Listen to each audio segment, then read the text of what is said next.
just before we look at the realms themselves, I'd like to say something about the actual process of dying, how we can prepare ourselves for this. I don't know if any of you have ever been at the bedside when a relative of yours has been dying. You ever had that experience? Well, maybe it's your good luck or bad luck, I don't know. But if you're a monk, it's something which you're very often asked to do. Many people, if they see a monk at the last moment of their life, it can inspire them to think of only the good deeds which they've done, even though they may be in pain, even though they may be dying. But if they see a monk coming to visit them, often they will be able to think of the good things which they've been doing during their lives. So even the sight of you may help to inspire them to keep their mind on a track of good things, instead of their mind dwelling on things which may not be so good, which they've done during their life. But just as a monk can inspire people, also you can do a lot to help a person who is dying to keep their mind on wholesome things. Of course, some people don't die on a deathbed, okay? Some people die in accidents, for example. Well, we can try not to be reckless. We can hope that we don't have the karma of having a curtailed life. But of course we may have, but we try not to be reckless anyway. Okay? And the way which we try not to be reckless is to be ready for death at any moment.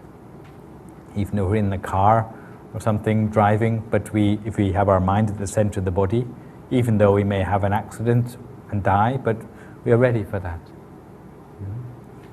The idea of being mindful of death is that we're ready at any moment. Don't know if you've heard the teaching which the Lord Buddha gave to Ananda when he asked Ananda, how often do you practice the awareness of death? And Ananda said, well, I think of it sometimes.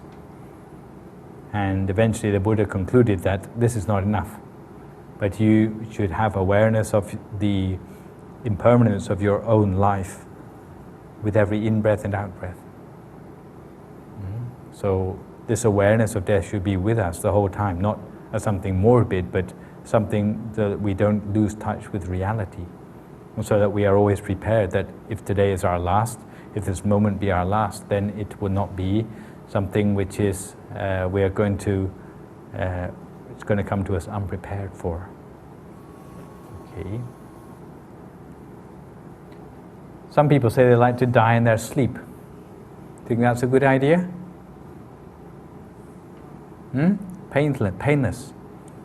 You think it's a good idea? Easy way out. Well, what happens if you happen to be asleep when you're dying? If you got dreaming, hopefully dreaming about something good anyway. Well, you don't have awareness when you're asleep, right?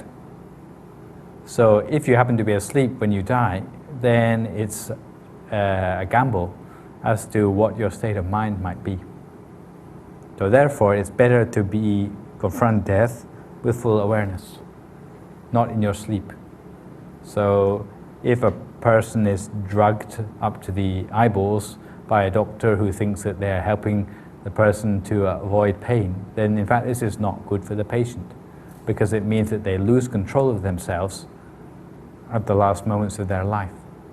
So sometimes if you are taking care of a loved one, it's better to talk to the doctor to give them only sufficient medication that they are in control of themselves, but not so much that they are almost in a coma at the time they die.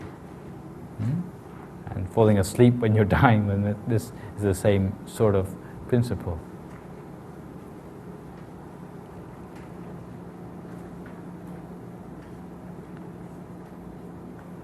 Some people are in great pain when they are dying, and medication can help this, but also the center of the body can help it too. There's one story about a monk who taught a patient dying of cancer to meditate by keeping their mind at the center of the body. And it turned out that they were able to do that very well indeed. Why? Because every moment their mind slipped away from the center of the body, all the pain started to come back again. So even the slightest fraction of a hairbreadth away from the center of the body, and immediately they could feel that their mind was not in place. So in the last few days of their life, they got to meditate very well indeed, because they were meditating not only in spite of the pain, but the pain was helping them to find the center of their body. Because only when it was in place could they escape from this pain. And this lady said that although she could not avert her own death by meditation, but the last few days of her life were the happiest days of her life, because she managed to touch upon extreme happiness as a result of her meditation. She had very good attainment by the time she passed away, to the surprise of all the doctors and nurses in the hospital, because her mind was firmly fixed to the center of her body, meditating the whole of the time. So if you can be the person to lead one of the patients who are in pain to use meditation to help themselves, this is a very big merit for you as well as for that person who gets to learn the meditation. But of course, to learn meditation in advance of your illness is much better, because you already have that familiarity with the meditation. Most people don't do very well if they are beginners in meditation on their deathbed, okay? So it's better to practice in advance. Some people, instead of thinking about their own welfare when they're dying, are thinking about stupid things like, did they turn the gas off at their house? How are their children doing? Who's going to pay for the next holiday? Things which really they should let go of at the time when they are dying. Many relatives make the mistake of trying to distract the person from the fact they're dying by telling them all sorts of gossip and maybe things which even irritate them as they are dying. Really, this is not appropriate at all. If you are in the place to give advice in such a situation, you should advise those people to keep the subjects of the conversation, especially in the presence of the person who's ill or dying, to things which are of a spiritual nature. Because only in that way can the person come back to themselves and face the fact that they are dying, instead of just distracting themselves with basically nonsense.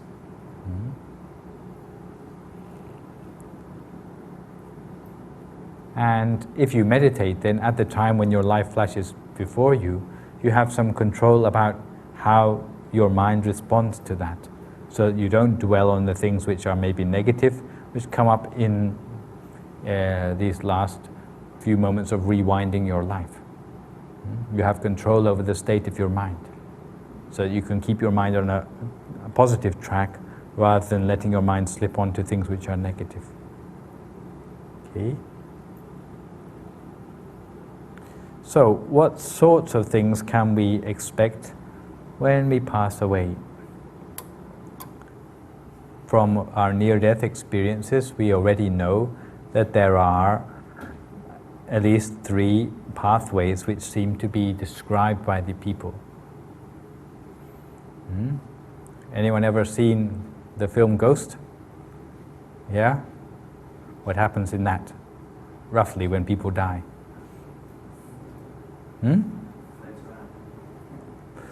Well, the ones who go well go somewhere nice. They have like brightness and heavenly hosts come and take them away.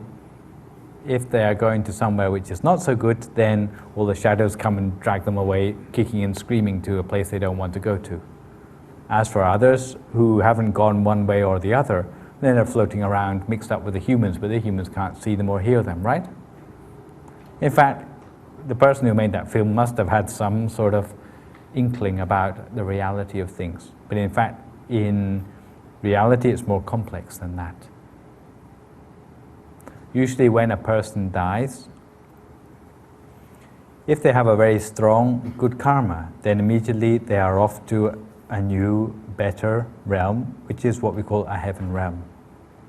If they have a very strong bad karma, then they don't need to hang around and wait for shadows to take them away kicking and screaming, already the power of their own bad karma is enough to pull their mind immediately to a much more unpleasant place of existence.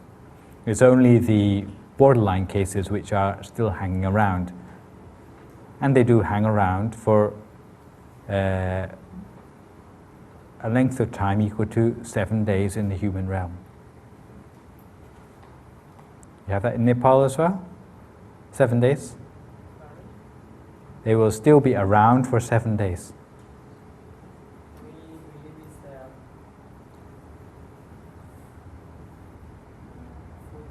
14 days. 43 days. Maybe they have more administration in Nepal. In Thailand it's 7 days, okay? But we don't have this in the scriptures. This is traditional, okay? And it said that they give you 7 days to think of something good you've done. Give you this chance, 7 days.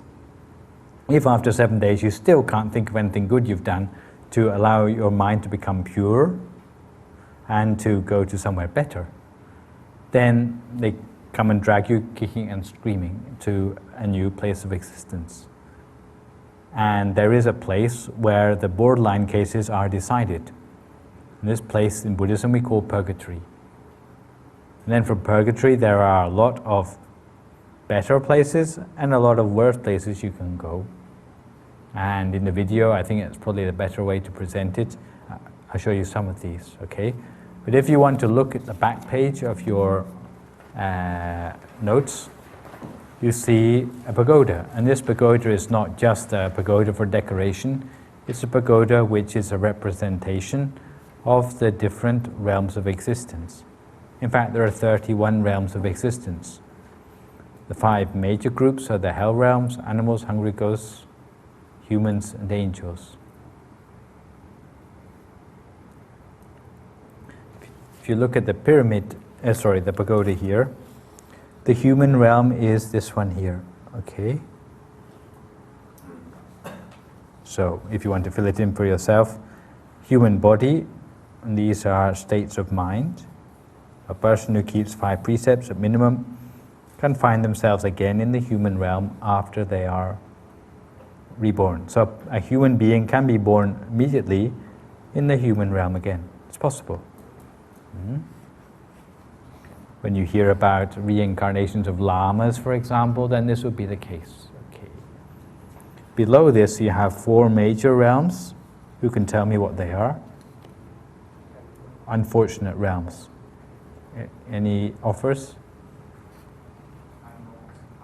Animals, hungry ghosts. Sorry? Yes. Monsters, yes. Okay? But this is a little bit arbitrary. In fact, there are more. Okay? But for some reason they choose these 4. And the base is supposed to be like the bedrock of hell, okay? Which is like a place where if you go there, you can just like be put in prison and throw away the key, okay? Above this, we have a group of 6 realms which are above the human realm. You could tell me what those are.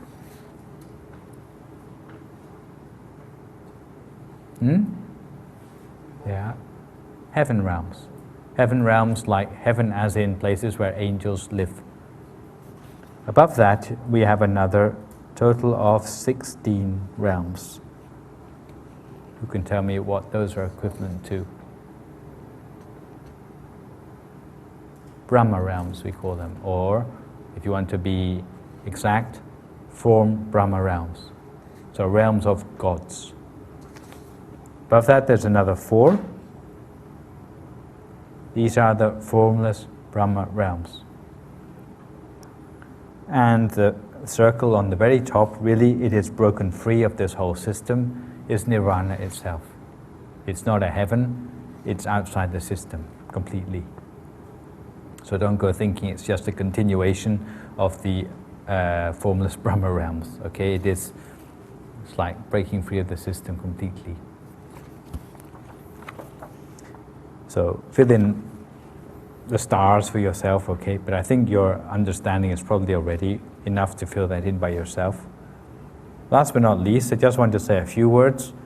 How come rebirth is not recognized in Christianity? Any ideas? I think it used to be, it got edited out. Right? Yeah, exactly. The Bible of our present age is only about,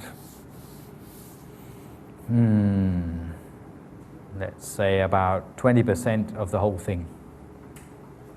And the other 80% got edited out by Constantinople, amongst others, because it didn't fit in with the sort of beliefs which the